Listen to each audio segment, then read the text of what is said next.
Most investors look at the stock chart of Amazon and see a company trading near its all-time highs. They see the price tag of around $239 and assume they've missed the boat. They see a PE ratio in the 30s and think it's expensive compared to a bank or a utility. But today I want to talk to you about the economic reality of Amazon. Because if you look past the sticker price and dive into the valuation multiples, you're going to find a startling truth. Amazon is currently trading at a near decade-low valuation. In this video, I'm going to break down why I believe we're witnessing a massive valuation dislocation. I'll show you why this is effectively being priced like a slow growth utility rather than the high growth compounder it actually is. We'll look at the two distinct monopolies, the toll booths that Amazon operates, and most importantly, I'm going to share with you the specific buy zones I see ahead of this week's earnings. Please keep in mind, this isn't a trade for next week. In my opinion, this is a play for the next 5 to 10 years. Let's start with the discount check. Right now, Amazon is trading at an adjusted trailing 12-month PE of approximately 34 times.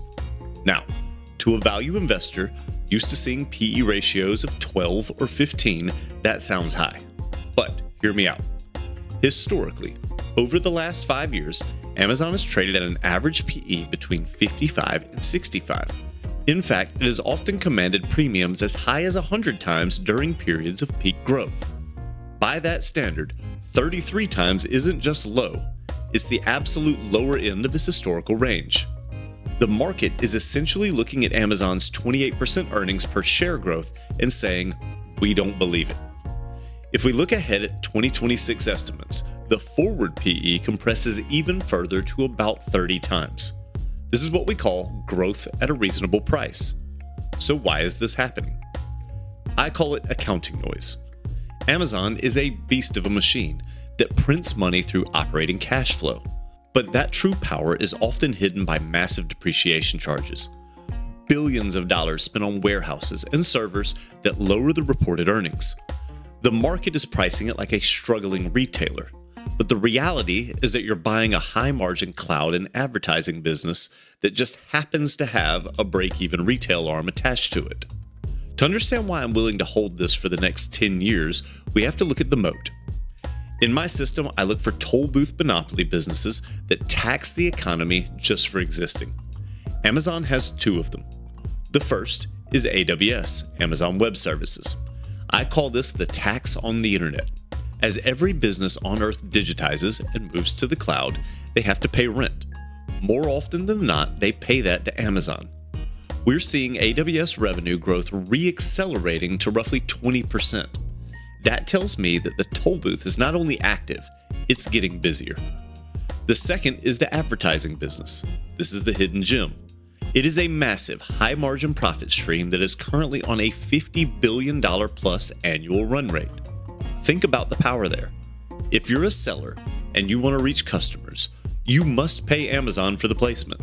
This advertising revenue actually distorts the PE downwards. It makes the stock look cheaper as those margins expand. When you combine these with a logistics network that no company on earth can replicate, you get a massive moat. Now, let's look at some charts. The current price is hovering around $239. My usual preference is to buy a stock when it is trading below its 200-day moving average, which acts as a long-term safety net. Right now, the 200-day moving average for Amazon is in the 220 range. So, we're actually above that line. Normally, I might wait for a pullback.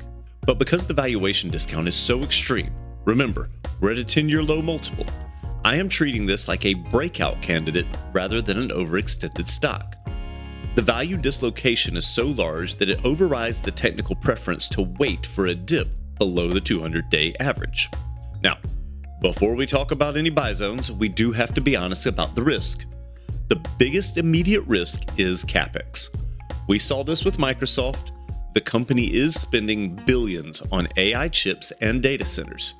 If Amazon reports this Thursday and guides for massive spending increases without showing immediate AI revenue, the stock could easily drop 10%. Then there is the regulatory risk. The FTC is constantly targeting Amazon's buy box and Prime bundling. A breakup threat is a headline risk that will always hang over this stock. And of course, if the economy softens and the consumers pull back, the retail arm will drag down sentiment, even if AWS remains strong. But here's how I view those risks. They are opportunities to buy a world-class monopoly at an even better price. So, how am I playing this? We have earnings coming up this Thursday, February 5th. Volatility will be high. But remember, this is a long-term play. Short-term noise is irrelevant as long as the narrative of the company is intact. I want to lock in this 33 valuation today if I'm not in the stock already. If the company reported a massive beat and a raise in guidance on Thursday, I don't want to be left standing on the sidelines while the stock jumps to 260. Now, let's look at the post-earnings scenarios. This is where we get specific. Scenario A would be if we get that CapEx indigestion and the stock drops on news, I'm looking for a buy zone between 215 and 225. This would be my aggressive accumulation zone.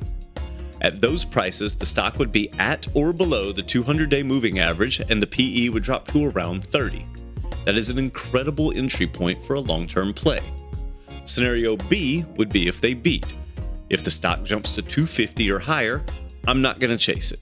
I already have a position in the company and I'm content at the moment if it jumps big on earnings. So for me, this is really just a potential buying opportunity for a company that I have a ton of faith in for the next 5+ years. At the end of the day, my prediction for the future price isn't about a line on a chart for next month.